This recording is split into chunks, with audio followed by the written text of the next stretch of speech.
로마서 5장 17절 말씀 함께 읽고 오늘 강의를 시작하겠습니다. 로마서 5장 17절 말씀입니다.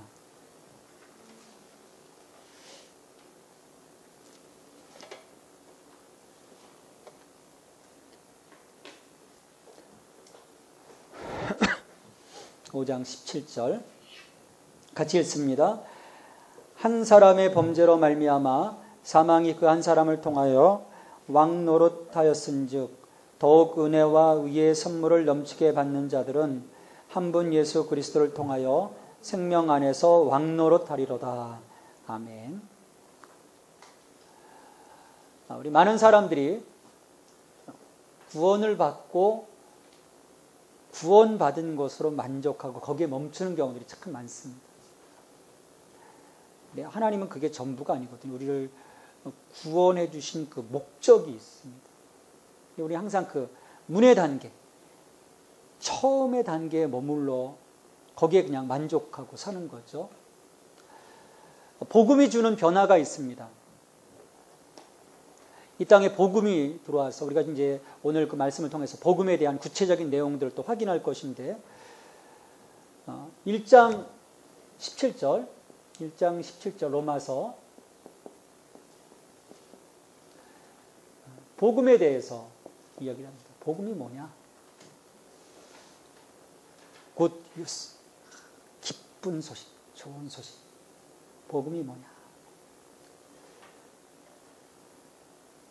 그리고 이어서 1장 18절부터 3장 20절까지 이 복음이 왜 필요한지. 그래서 여기에서는 죄인의 모습, 현재 우리들의 그 실상, 그 실상을 이야기를 합니다. 왜 복음이 필요한지. 수많은 사람들이 뭐 복음, 예수 그리스도 다 소용없어.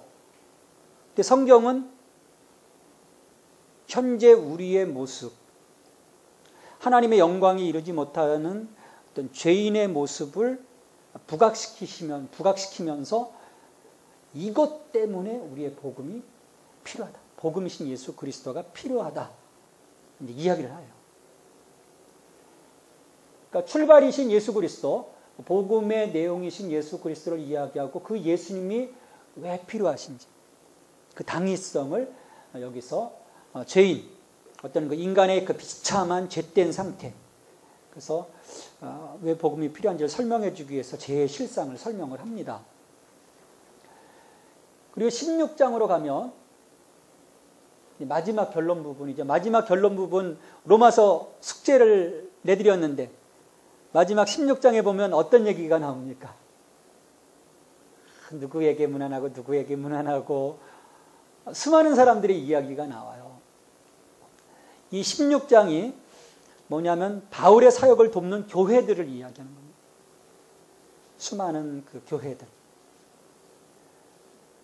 그리스도의 몸된 교회가 서로 도우면서 목자를 돕고 또 교회 간에 서로 도와가면서 그리스도의 영광된 그 몸인 교회를 이루어가는 것. 그것으로 이제 16장이 마감이 돼요. 그러니까 단순히 인사말이 아닌 거예요. 그 한 사람 한 사람이 엮어지고 엮어져서 결국 거룩하고 영광스러운 교회들이 세워지는 것입니다. 그러니까 복음을 받고 그 하늘의 지시를 받아서 결국 섬기는 거죠. 이 섬김이 굉장히 큰 특권입니다. 하나님 나라를 섬기는 거예요, 우리가. 그냥 이렇게 모여가지고요, 교제하는 게 아니더라고요. 큰 특권인 섬김. 그 섬김으로 나가는 거죠. 그래서 1장은 이 18절부터 죄된 인간의 모습부터 이제 시작을 합니다. 그래서 16장에서는 교회의 교통. 서로 함께 나누는. 근데 여기서 이렇게 가기 위한 그 과정이 있는 거예요. 죄를 얘기하고 이것이 변해서 거룩한 그리스도의 몸된 교회로 가는 이 과정. 이 과정이 어떻게 이루어지는지.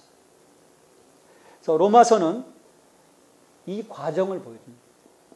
그래서 참 중요해요.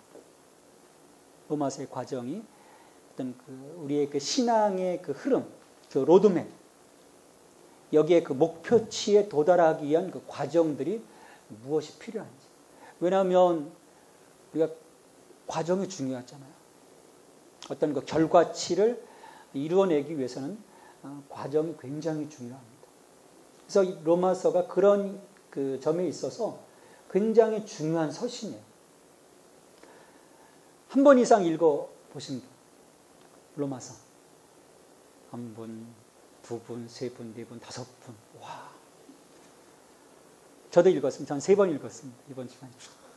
속도 어렵죠. 읽고 또 읽고 또 읽고. 그러면서 막 그림이 이제 그려지는 거죠.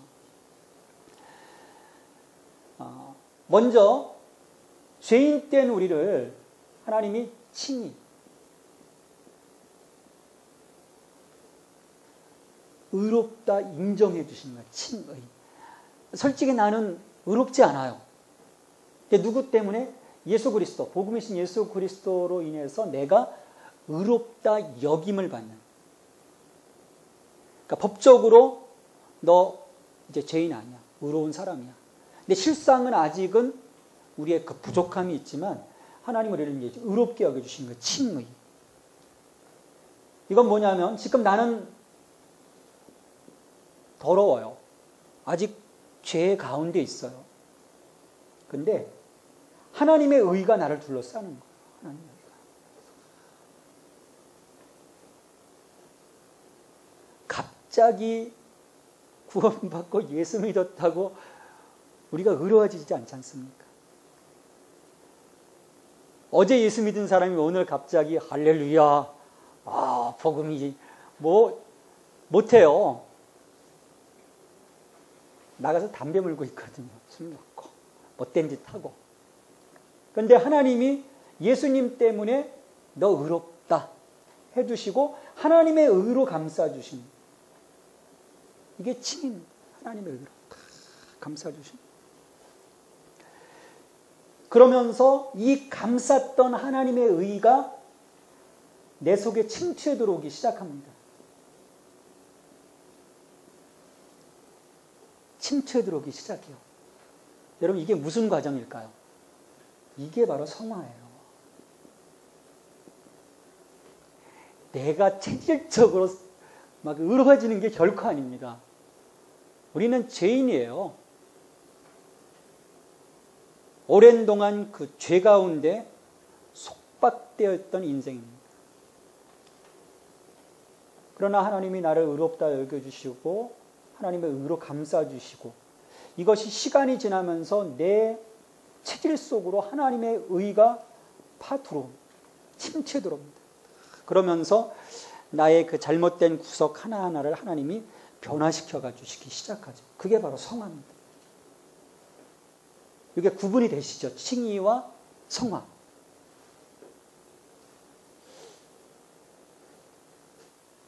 그러니까 3장 21절부터 4장까지 있는 그 칭의에 대해서 하나님이 로마서 전체에서 이제 보여주세요.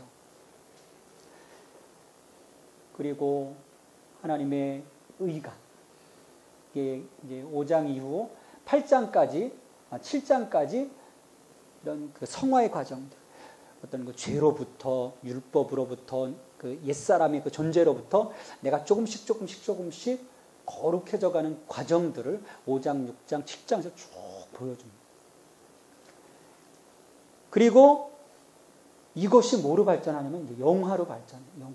8장 후반부에서 얘기하는 영화, 칭의, 성화, 영화. 장차 이루어질 몸의 구속입니다. 아담 이후 무너진 그 연약한 육체.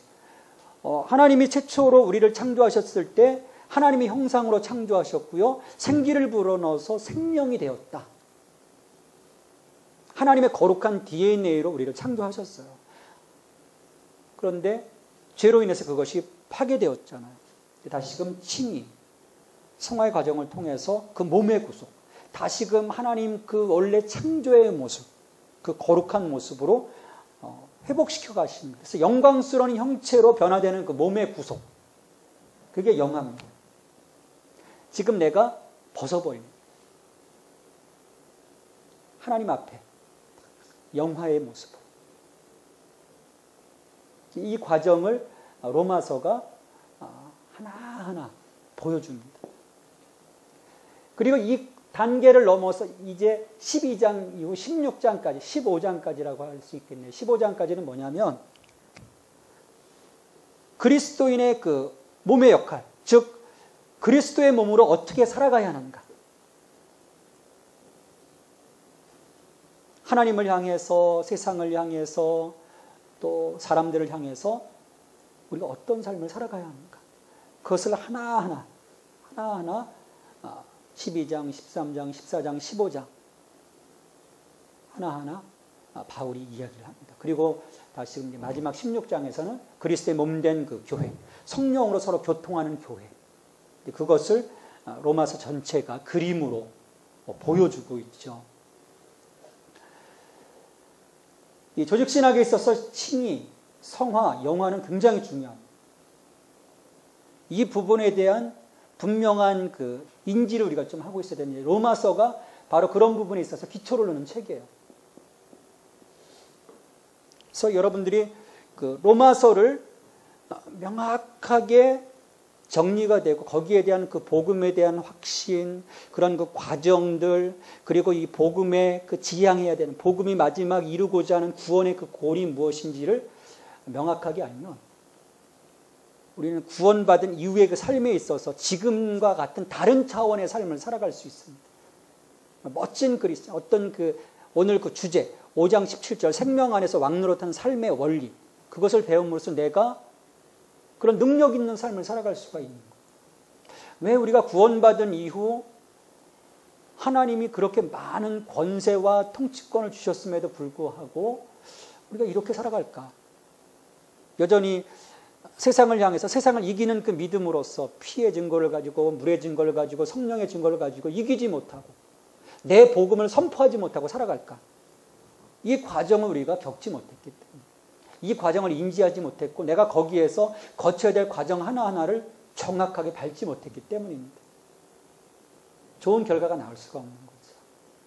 그래서 우리가 그런 그 기대를 가지고 이번 그 로마서 말씀을 좀 공부를 했으면 합니다. 오늘 그 두 번째 시간에서는 이 복음이란,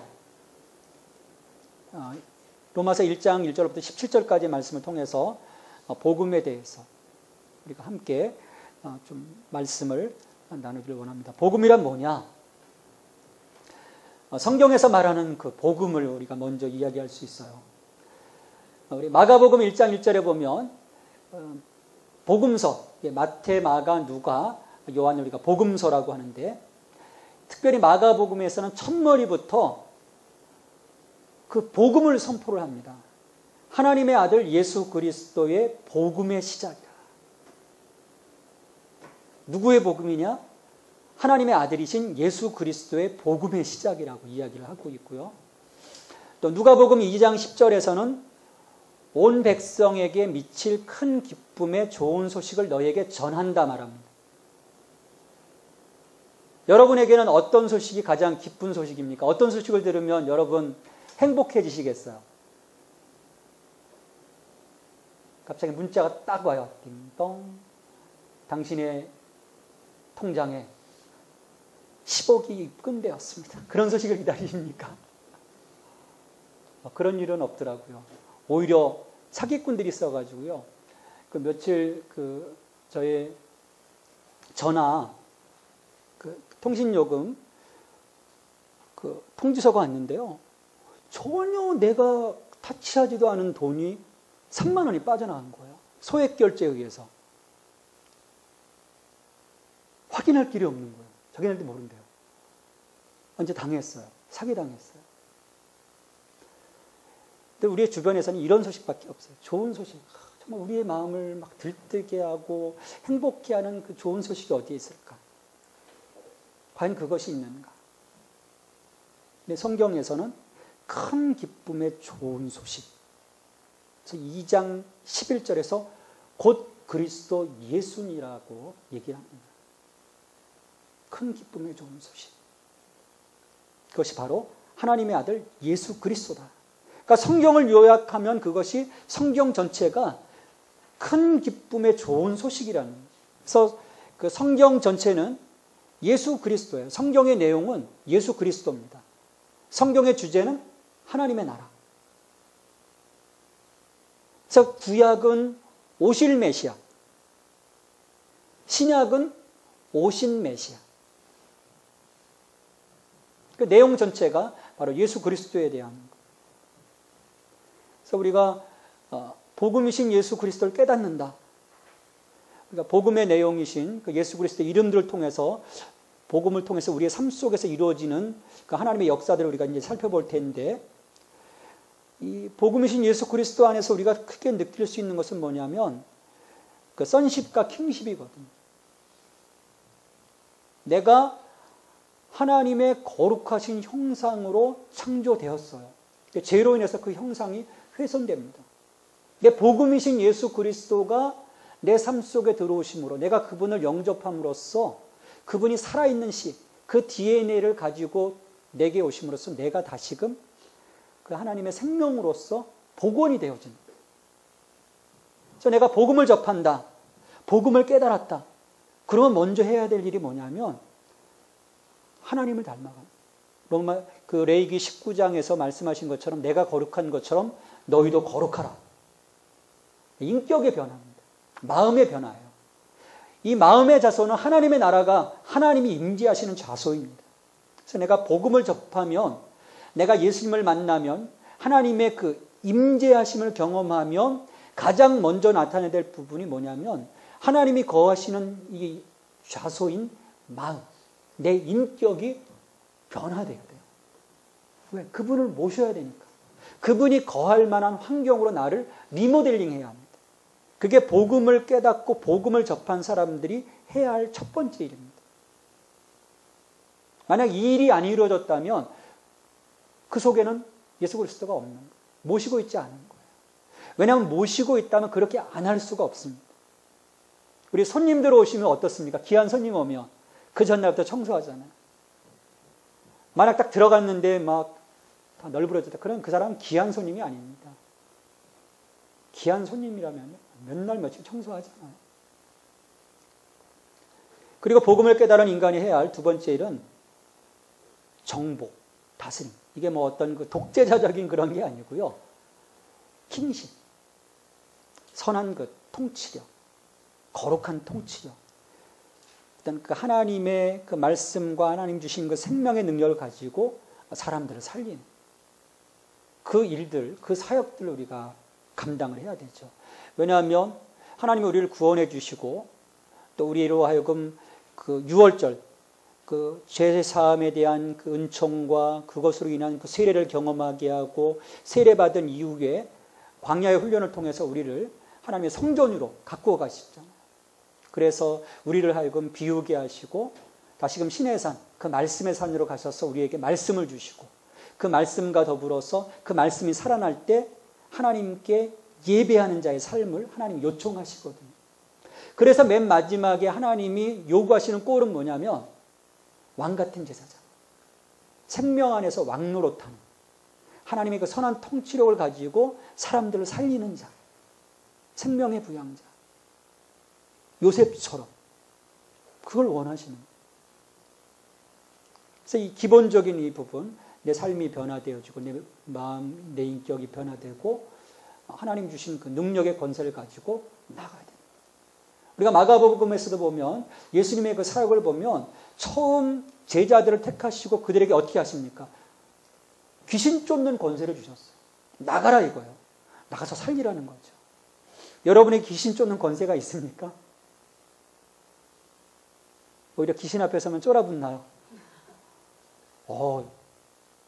좀 떨리죠. 저도 처음에요. 이 귀신 들린 사람 접할 때요. 야, 최 목사 가라 그러는데요. 가는 시간 내내 두근박, 두근박, 심장 소리가 들렸어요. 보혈 찬송하고 딱 보니까 보는 순간에 벌써 기싸움하거든요. 쫙 째려보거든요. 눈이 확 돌아가요. 뱀눈 같아요. 이제 우리에게 이미 권세를 주셨어요. 가서 가라. 강아지 저기 들어오는데 들어오지 마!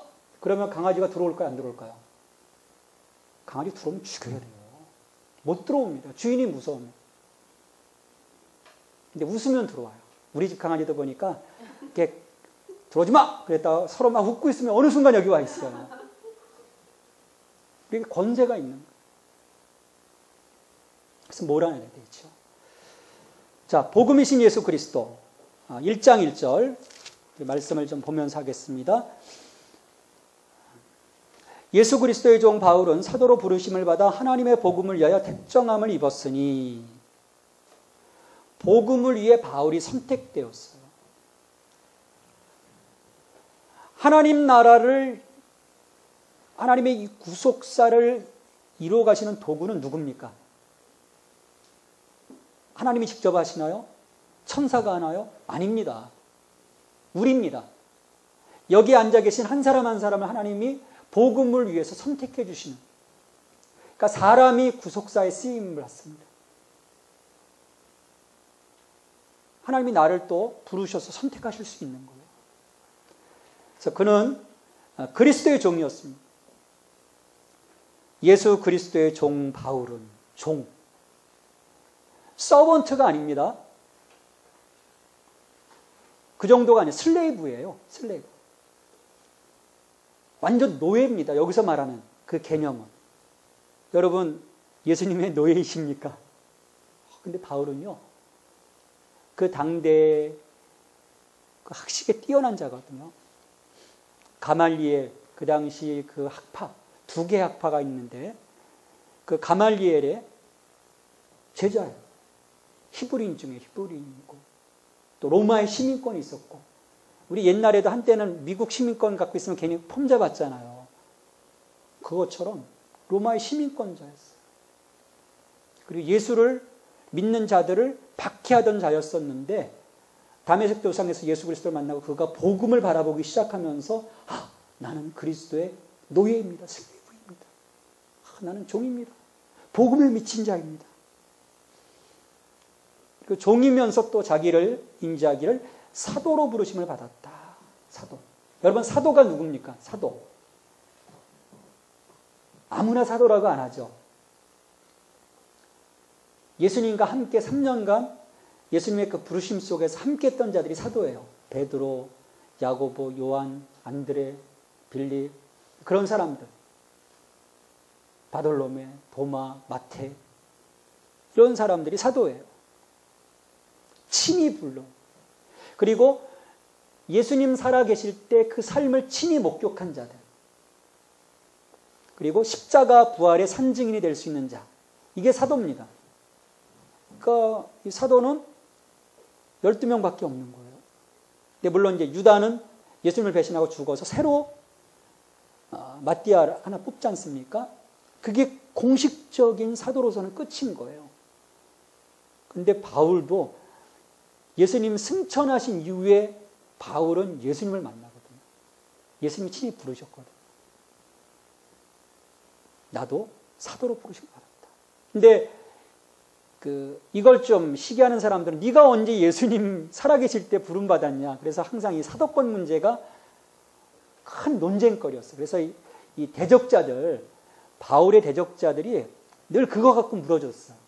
요즘 보면 인사청문회 같은 거 하면 어떤 자격 가지고 시비 걸잖아요. 그러니까 바울은요, 늘 이 사도권에 대한, 그 서신에 보면 항상 자기 어떤 사도된, 예수께서 나를 친히 부르셨다. 사도로. 그걸 굉장히 강조를 하죠. 사도라고 하는 것은 사람들이 죄에서 돌이켜 하나님께 순종하게 하는 것을 위임받은 자입니다. 그래서 믿고 순종하게 하는 것. 5절에 보면 그로 말미암아 우리가 은혜와 사도의 직분을 받아 그의 이름을 위하여 모든 이방인 중에서 믿어 순종하게 하나니. 믿도록 하고 순종하게 하는. 근데 이게 참 힘들더라고요. 여러분 잘 믿어집니까? 어떠세요? 또 믿어지면 잘 순종하십니까? 정말 힘들어요. 강아지보다도 더 힘들어요. 근데 중요한 일이죠. 사도가 그런 일들을 하는 거예요. 그래서 이 사도 바울은 늘 다니면서 이 복음에 대해서 선포를 하고 그들로 하여금 그것을 믿도록 하고 거기에 순종하도록 최선을 다하죠. 그리고 복음을 전하는 선포자였었고 5장 7절에서 보면 이방인을 위한 선교사입니다. 분명한 그 소명의식을 갖고 있었어요. 그 당시 유대교 안에서도 두 가지 흐름이 있습니다. 이방인에게도 희망이 있다. 구원받을 수 있다. 저들이. 그렇게 좀 그 오픈되어 있는 그룹이 있었고요. 또 그렇지 못한 안 된다. 선민사상으로 똘똘 뭉친 그 계열이 있었어요. 두 개의 계열이 있었는데 이 사도 바울 같은 경우는 그 가말리엘 그 계통은 그런 이방인까지도 좀 수용하는 그런 그 학파였습니다. 그러다 보니까 이 바울의 이 복음에 대한 패러다임이 바뀌면서 이방인에 대한 또 그렇게 하나님께서 또 그런 그 소명을 주셨죠. 너는 이방인에게로 가라. 왜냐하면 그 유대인들 같은 경우는 예루살렘 교회가 딱 자리 잡고 있었기 때문에 바울로 하여금 그들의 그 범주를 벗어나서 하나님의 그 복음이 확장되도록 하기 위한 왜냐하면 그 유대인들은 나갈 수가 없는 거예요. 선민사상으로 아직도 똘똘 뭉쳐있고 아직도 그 구약의 율법적인 그 사관 속에 있었기 때문에 그것을 자유롭게 넘어설 수 있는 바울을 통해서 이 복음이 유럽 전역으로 소아시아로 퍼질 수 있도록 하나님이 바울을 특별하게 선택하신 거죠. 그래서 바울은 그런 그 분명한 자의식이 있었습니다. 나는 복음을 위해 선택받은 종이다. 복음을 위해 선택받은 종. 여러분에게는 어떤 자의식이 있는지 모르겠어요. 내가 왜 지금 이 자리에 있는지, 내가 왜 신앙해야 되는지. 이러한 그 하나님에 대한 소명에 대한 자의식이 있을 때 우리가 하나님 나라를 살아갈 수 있습니다. 그리고 사람들을 볼 때 다른 마음으로 보게 돼요. 구령의 열정을 가지고 저 영혼을 내가 살려야 되겠다는 마음을 갖죠. 근데 그 소명의식이 없으면요, 저 사람 상관없어요. 그 사람 죽든지 말든지 나만 그냥 은혜 받고 잘 살면 되는. 2절부터 5절까지는 복음의 내용입니다. 2절에 보면 이 복음은 하나님이 선지자들을 통하여 그의 아들에 관하여 성경에 미리 약속하신 것이라. 구약으로부터 이미 예언된 하나님의 아들에 관한 약속이에요. 갑자기 인터셉 들어온 게 아니에요.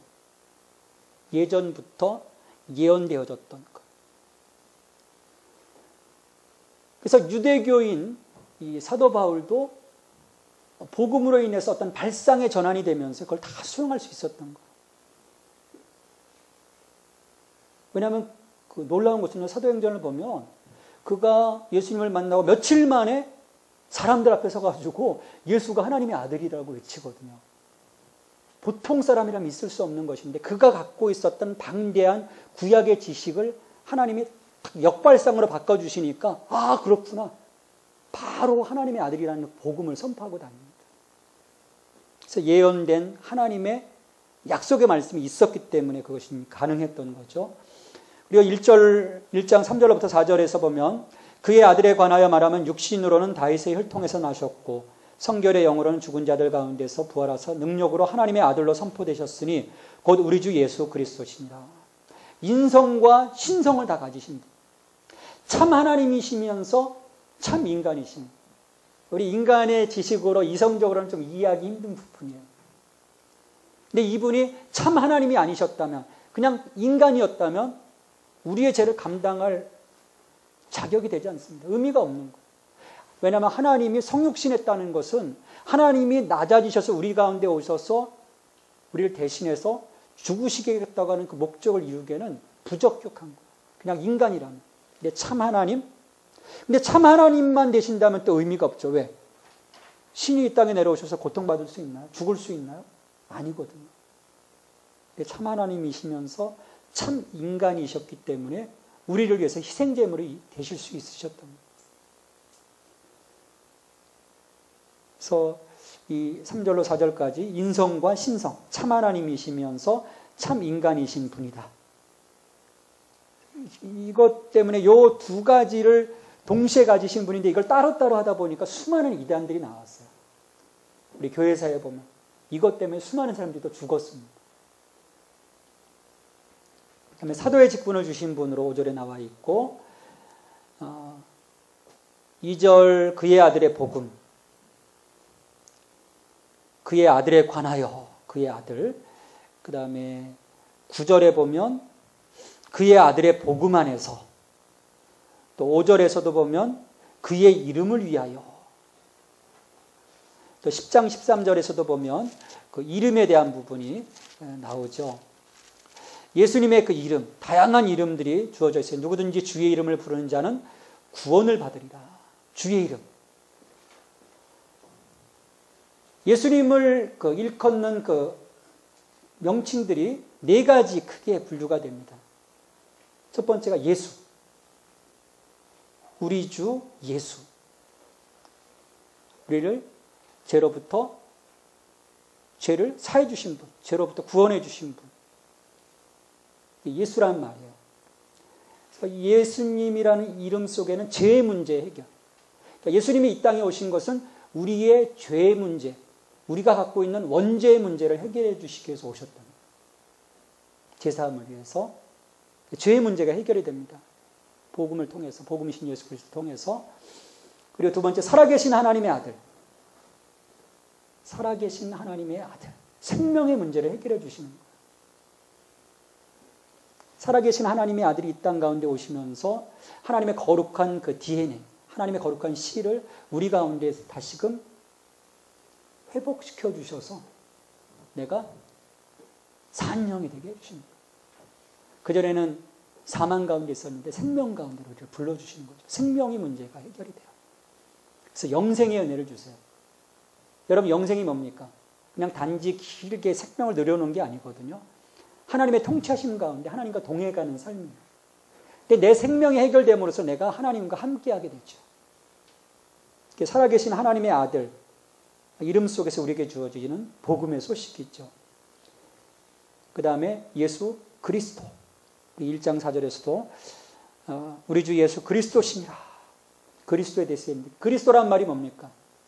기름 부으심을 받은 자잖아요. 기름 부으심을 받은 자. 어떤 왕으로 세울 때, 선지자로 세울 때, 제사장으로 세울 때 또 권세를 주시고 능력을 주시는. 그러니까 죄의 문제를 해결하시고 우리에게 생명을 주신 예수님께서 또 우리 가운데 오셔서 하시는 그 사역이 뭐냐면 기름 부어 주시는. 내게 능력을 주시고 권세를 주시고 새로운 생명으로 살아갈 수 있도록, 하나님 나라를 이뤄갈 수 있도록 우리를 빌드업해 주시는.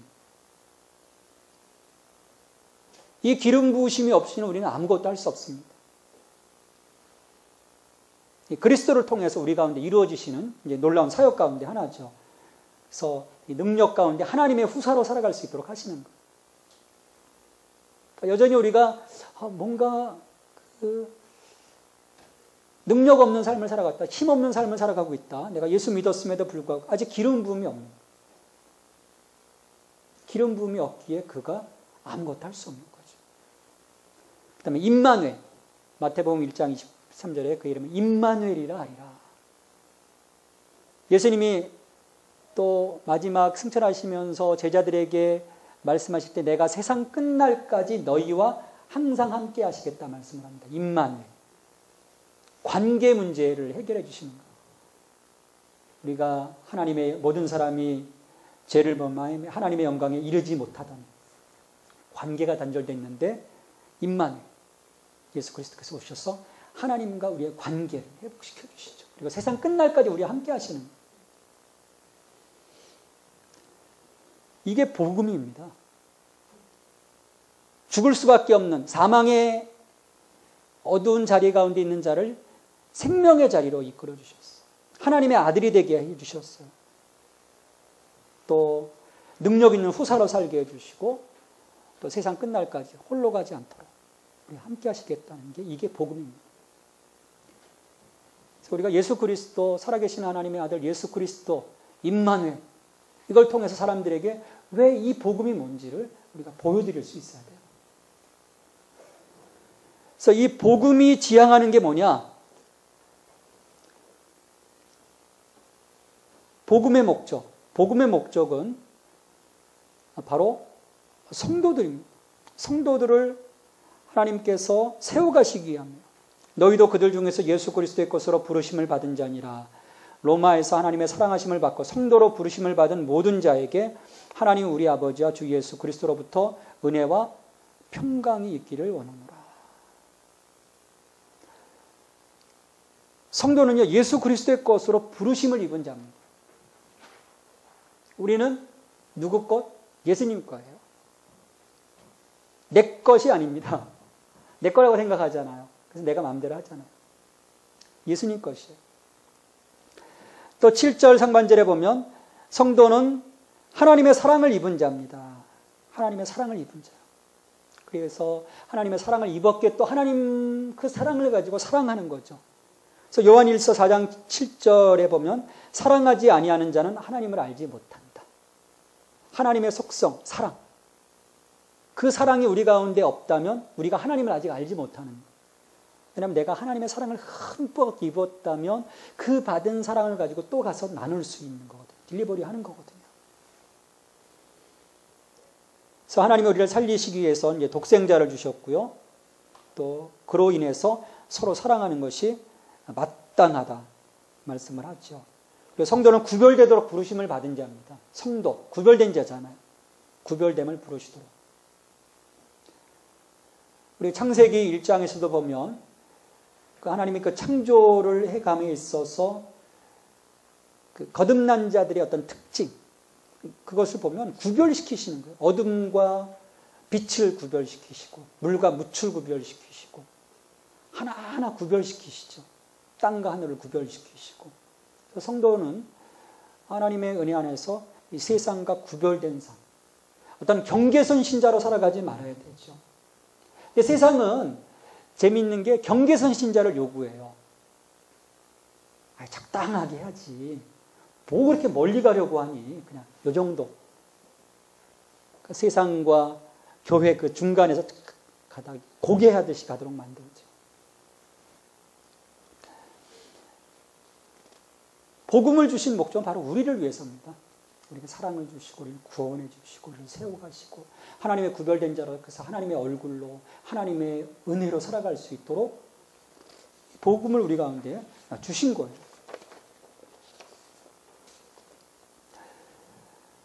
사도 바울은 이제 8절부터 15절까지 자신이 이 복음에 대해서 어떤 마음을 갖고 있는지를 고백을 합니다. 복음에 미친 사람 바울에 대해서 이 얘기를 해요. 8절 말씀에 보면 먼저 내가 예수 그리스도로 말미암아 너희 모든 사람에게 관하여 내 하나님께 감사하면 너희 믿음이 온 세상에 전파됨이로라. 사도 바울의 제일 큰 감사는 복음 전파입니다. 뭔가 전파된다는 것은 그에게 큰 감사한 거예요. 지금 이제 로마 교회에 지금 서신을 보내는 거예요. 주 한 57년 정도쯤에 이것이 이제 기록된 것으로 보고 있는데 사도 바울 속에는 로마에 대한 그런 그 당시 로마 교회 크게 자리 잡고 있는 이방인의 교회에 대한 자신의 어떤 그 선교, 자신의 그 복음을 소개하고 싶은 마음이 있었던 거예요. 왜냐하면 이 로마 교회를 통해서 서바나, 지금의 스페인까지 나가서 복음을 전하고 싶었던 마음이 있었던 거죠. 그래서 선교의 전초 기지로 로마 교회를 삼고자 한 거예요. 그래서 이들과의 그런 그 성도의 교제들이 이루어지고 그들의 후원을 받기를 원했던 거죠. 그러면서 그런 그 마음을 가지고 있었기 때문에 지금 로마 교회가 지금 이루어가고 있는 어떤 그 신앙적인 그 열매들, 그것들을 보면서 그 속에 그 하나님의 그 복음이 전파됨이 정말 감사하다고 바울은 감격적으로 이야기를 하고 있는 겁니다. 또 9절에도 보면 기도의 제목을 나눠요. 로마의 그 교인들과 기도의 제목을 나누는데 뭐냐면 복음에 대한 거예요. 내가 그의 아들 복음 안에서 내 심령으로 섬기는 하나님이 나의 증인이 되시거니와 항상 내 기도에 쉬지 않고 너희를 말하며 복음에 대한 것을 가지고 이제 기도 제목을 나누고요. 또 13절, 14절에서 보면 빚진 마음도 자기는 복음에 대해서 빚진 마음을 갖고 있다는 거예요. 갚아야 된다는 거예요. 정말 열심을 다해서 자신은 그런 복음의 빚진 마음을 가지고 복음을 위해서 자기를 다 내놓습니다. 이 바울처럼 선교한 사람이 없잖아요. 그래서 우리 그 복음성가에서도 예수님처럼 그거로 안 그치잖아요. 예수님처럼, 바울처럼 우리가 그렇게 살 수 없을까? 본인이 되죠. 그리고 그런 당당함 때문에 어떻게 합니까? 나를 본받으라. 여기 지금 여러분들 다른 후배들한테 가가지고 야, 너 나 본받아. 말하실 수 있는 분 있으시죠? 없나요? 나 본받지 마라. 나같이 되면 불행하다. 혹시 그러시나요? 당당함이 있는 거예요. 그리고 로마 성도들을 만나고 싶은 간절한 소원도 뭐냐면 15절에 보면 그러므로 나는 할 수 있는 대로 로마에 있는 너희에게도 복음 전하기를 원한다. 할 수 있는 대로. 좀 여건이 되면 가서 복음 전하고 싶습니다가 아니라 할 수 있는 대로 로마에 있는 너희에게도 복음 전하기를 원한다. 이렇게 갈망하니까 하나님이 어떻게 데려가십니까? 옥중에 갇혀서라도 하나님이 로마로 데려가시잖아요. 가서 몇 년간 그 연금된 상태에서도 복음을 다 전합니다. 로마 황제의 군대들이 와서 지키는 거거든요. 죄인들은, 중죄인들은. 딱 오면 딱 옆에 끼고 있는 거예요. 딱 찾고 채워가지고. 그거 다 바울의 밥이죠. 그래서 로마가 넘어. 그 수많은 그 친위 부대면은 그래도 세력을 잡고 있는 부대거든요. 그런 사람들이 와서 바울을 통해서 몇 년 동안 계속 복음을 전해요. 그것도 막 순번제로 돌아가잖아요. 보초들이 돌아가니까 한 사람만 단골로 오는 게 아니라 이 사람도 오고 저 사람도 오고. 그러니까 뭐 바울은 1:1 양육의 대가인 거예요. 오면 탁 왔냐 할렐루야 복음을 전하고 복음을 전하고. 그러니까 그게 계속 침투에 들어가서 그 로마, 결국은 로마를 통해서 전 세계에 또 복음이 또 뻗쳐가게 되잖아요. 복음에 미친 사람 바울이었기 때문에 이것이 가능합니다. 그리고 이제 16절, 17절에 보면 이제 복음에 대한 바울의 확신이 나오죠. 내가 복음을 부끄러워하지 아니하노니 이 복음은 모든 믿는 자에게 구원을 주시는 하나님의 능력이 됨이라. 먼저는 유대인에게요 그리고 헬라인에게로다. 복음에는 하나님의 의가 나타나서 믿음으로 믿음에 이르게 하나니 기록된 바 오직 의는 믿음으로 말미암아 살리라 함과 같으니라. 유대인 같은 경우는 복음을 거리끼는 것으로 봤어요. 왜냐하면 자기들이 생각한 것과는 다르게 오신 메시아라고 하는 예수 때문에 심령이 상하는 거예요. 거리끼는 거였어요. 그래서 죽이려고 했던 거예요. 반면에 헬라인에게 있어서는 이 십자가처럼 야만적인 게 없는 거예요. 왜 죽어? 남을 위해서 왜 죽어? 이성적으로 생각하는 사람들에게 그게 인지가 되는 게 아니에요. 그런 복음을 가지고 16절에 보면 내가 복음을 부끄러워하지 않는다. 그래, 유대인들은 이것을 거리끼는 것으로 보고 헬라인이나 야만인들은 이것을 어리석게 보지만 나는 부끄럽지 않아. 나는 부끄럽지 않다. 복음을 부끄러워하지 않는 사람. 우리가 예수 믿고 신앙생활 하면서도요, 내가 크리스찬인 것을, 나의 어떤 그 변화된 삶을 적극적으로 드러내지 못하는 사람들이 비일비재합니다.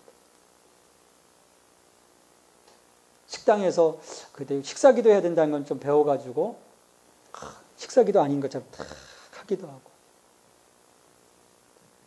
회식 자리에 가서도 자기가 크리스찬이라는 거 얘기를 안 해요. 얘기하면 또 마음 상하니까 서로 그냥. 근데 나중에 보면 김대리 교회 다녔어? 그러면 머리 푹푹 끓고 많아요. 정말 부끄러운 걸까? 내가 예수 믿는다는 것, 이 복음 부끄러운 걸까? 이 사도 바울의 이런 고백 속에서 우리가 정말 이 복음을 어떻게 생각하는지, 예수 그리스도를 어떻게 생각하는지 우리가 좀 심각하게 생각해야 돼요. 사도 바울이 부끄럽지 아니한 것은 뭐냐면 이게 내게 능력이기 때문에요.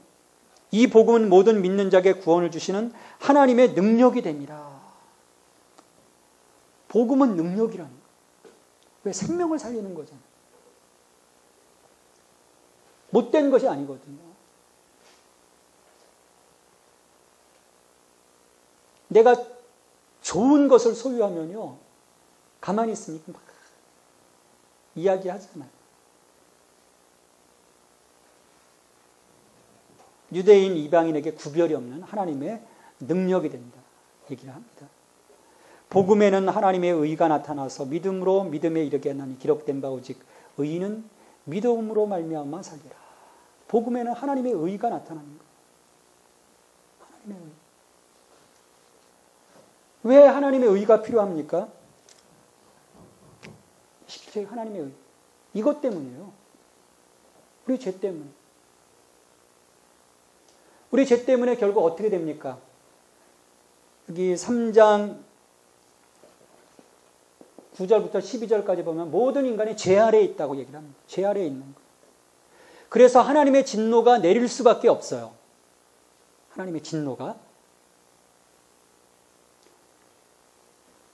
이 하나님의 진노로부터 하나님이 구원해 주시고자 하십니다.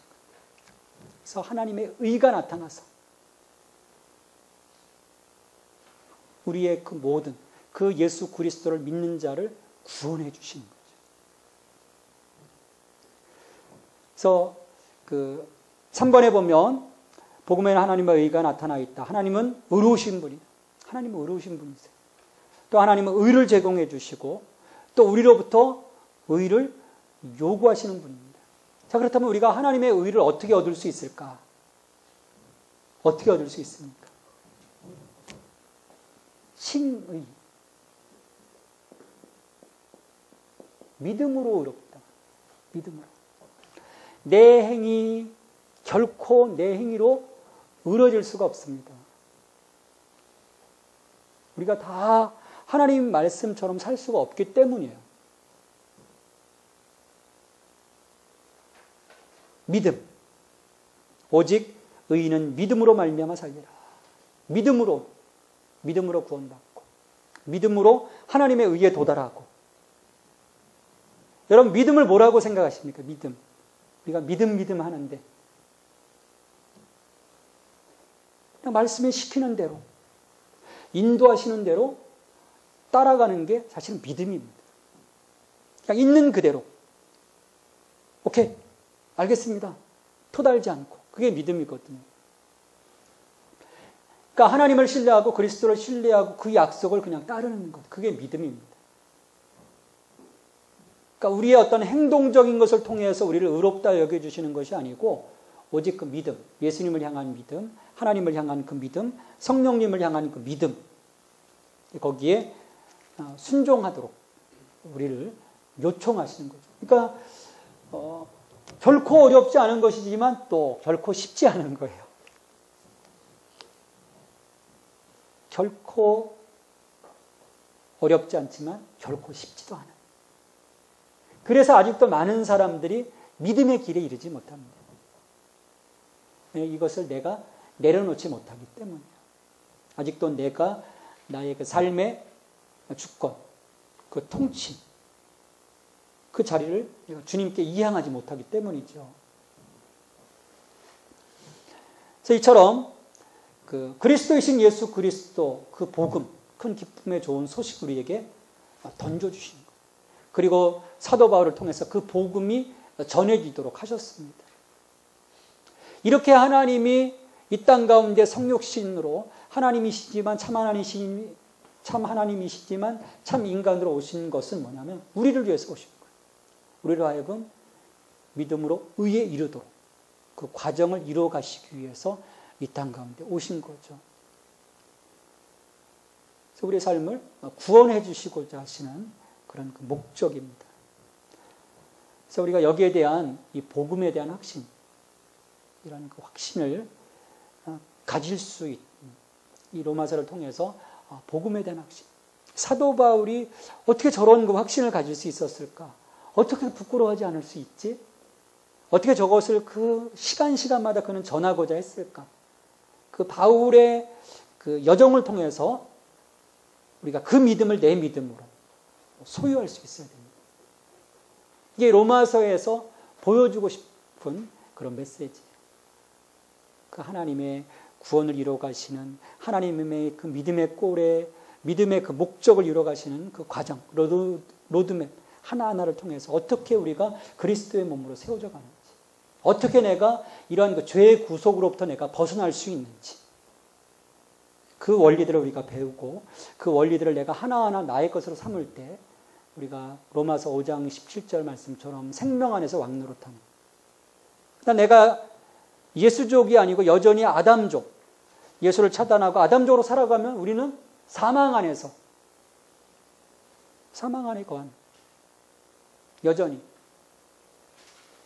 그러나 우리가 예수 그리스도, 복음이신 예수 그리스도를 내가 선택하고 그분에 대한 확신과 그분에 대한 믿음을 가지고 그분의 그 부르심에 응답할 때는 우리 이제 생명 안에서 왕노릇하는 능력 있는 성도로서의 그 삶을 살아가게 됐죠. 그래서 적용의 문제에 보면 우리도 복음에 대한 확신을 가져야 한다. 바울처럼 이번 로마서를 통해서 여기 계신 분들은 다 확신을 좀 가지셨으면 좋겠어요. 복음이 뭔지, 내가 어떤 삶을 살아야 되는지. 또 나아가서 우리도 나를 자랑하는 것이 아니라 하나님을 자랑하는, 나는 사랑에 비친 자입니다. 복음에 비친 자입니다. 복음에 비친 자랑은 갚아야 되잖아요. 원금을 못 갚으면 이자라도 갚아야 되잖아요. 그래서 정말 내가 생명의 통로가 돼야 돼요. 나를 통해서 자꾸 이 말씀이 흘러가게 하고 복음이 흘러가도록. 자, 그럼 전체 한번 정리해 보겠습니다. 핵심 코코. 복음이란 온 백성에게 미칠 큰 기쁨의 소식입니다. 누가 바로 복음이실까요? 예수. 예수가 바로 복음이시죠. 로마서 1장 1절, 예수 그리스도의 종 바울은 사도로 부르심을 받아 하나님의 복음을 위하여 택정함을 입었으니, 여기 한번 바울 이름 대신에 여러분의 이름을 한 번씩 넣어서 한번 같이 읽어보겠습니다. 예수 그리스도의 종 최수구는 사도로 부르심을 받아 하나님의 복음을 위하여 택정함을 입었으니, 여러분은 뭐를 위해서 택정함을 받았죠? 복음을 위해서. 내가 사나 죽으나 복음을 위하여. 하나님이 우리를 택해 주신 이유가 예수 그리스도, 사나 죽으나 그리스도를 위하여 내가 살겠노라. 복음을 위한 삶이죠. 로마서 1장 17절, 오늘의 그 핵심 구절입니다. 복음에는 하나님의 뭐가 나타나죠? 의. 디카이오신. 의가 나타나서 믿음으로 믿음에 이르게 하는. 기록된 바 오직 의는 뭐로? 믿음으로.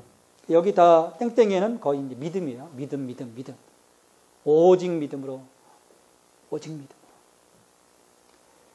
이 하나님과 우리의 관계가 바른 것이 의입니다. 올바른 관계의 회복이에요. 왜냐하면 모든 사람이 죄를 범하였으며 하나님의 영광에 이르지 못하던 관계가 깨어졌지만 하나님의 의가 나타남으로써 예수 그리스도를 통해서 우리를 다시금 회복시켜 주신 좋은 관계, 하나님과의 나의 관계. 또 하나님과의 나의 관계가 회복되면 누구의 관계가 회복될까요? 형제, 이웃과의 관계가, 사람과의 관계가 회복이 돼요. 하나님과의 관계가 제대로 회복이 됐는데 인간관계에 문제가 있다. 그거는 하나님과의 관계는 조금 이상한, 삐딱선을 탄 거예요. 그리고 또 하나님, 인간과 인간, 그리고 인간과 만물의 관계까지. 그러니까 마지막 그 영화, 하나님이 이루시고자 하시는 것은 만물의 회복이에요. 하나님의 영광의 만물의 충만. 왜냐하면 인간이 범죄하면서 만물까지 훼손되어졌거든요. 하나님 그걸 다 회복시키시는 거죠. 그래서 하나님께서는 인간과 깨어져 버린 관계를 회복시키기 위해서 화목제물이신 예수 그리스도를 준비하셨습니다. 이게 복음의 소식입니다. 하나님과의 관계를 복원하시기 위해서, 우리를 생명의 사람으로 다시금 세워주시기 위해서, 어둠에서 빛의 자녀로 우리를 불러주시기 위해서 예수 그리스도를 복음 우리 가운데 주셨다는 거죠. 이 복음이신 예수 그리스도, 그분에 대한 분명한 확신과 믿음을 고백하고 또 내가 예수 그리스도를 위해서 헌신하겠다고 하는 그런 그 결단이 로마서 말씀을 또 함께 나누면서 여러분들 속에 이루어지기를 바랍니다. 오늘 강의는 여기까지 함께 말씀을 나누고요. 다음 주에는 18절부터 죄에 대한 부분, 이 죄에 대한 부분도요, 우리가 분명하게 인지해야 됩니다.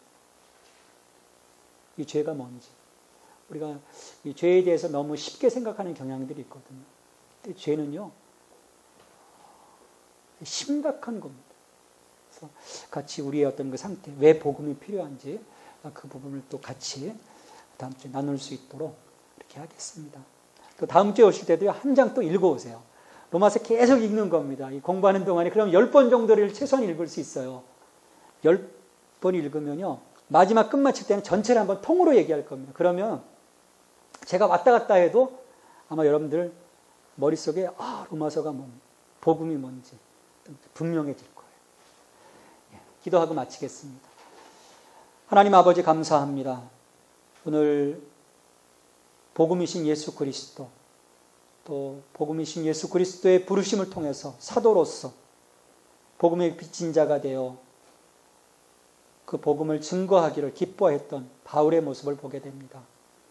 주님, 저희들에게도 이 복음에 대한 확신과 복음에 대한 열정, 그래서 이 복음을 들고 세상 가운데 나가 아직도 복음을 알지 못하는 자들에게 이것을 증거할 수 있는, 생명을 나눌 수 있는 저희들이 될 수 있도록 도와주시옵소서. 결코 복음을 부끄러워하지 않게 하여 주옵소서. 자랑하게 하시고 내 인생의 전부를 거둘 수 있는 저희들의 삶이 될 수 있도록 축복하여 주시옵소서. 예수님의 이름으로 기도하옵나이다.